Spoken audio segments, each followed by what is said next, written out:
Binarung swaraning gongso kang rinacik dening para pradangga ambabar gending pambuka minungka amurwakane pagelaran langan tayub ing dalu menika kepareng kala ngaturaken sugeng dalu sugeng lenggah sugeng pinagian malih kalian paguyuban seni langan tayub ingkang badhe kalampah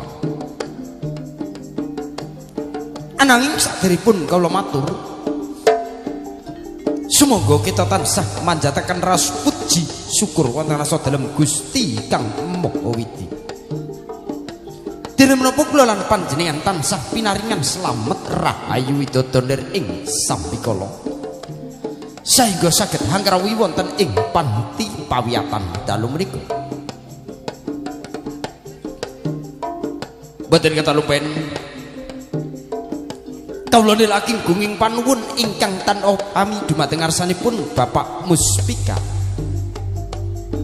Bapak Kapolsek dan Bapak Koramil Kecamatan Gondang ingkang setuhu dahat kinurmatan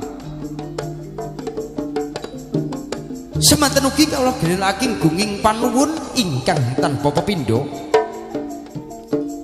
dumateng ngarsanipun Bapak Lurah Bapak Pamung Pangembating Praja sesepuh tuwin pini sepuh warga dusun Sambong Rejo sakukupanipun paduka weningan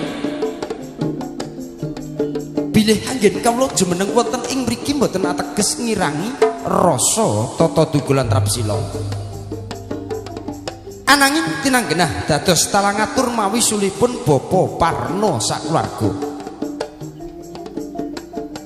wondene panjenenganipun Bapa Parno sakluwarga ing wanci kalenggan menika kagungan ajat inggih menika sepindhah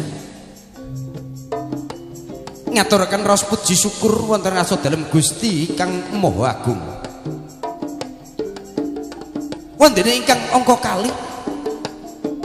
mula kramaken kang putra putrinipun ingkang sesilih Nimas Ayu Parlinawati pikantuk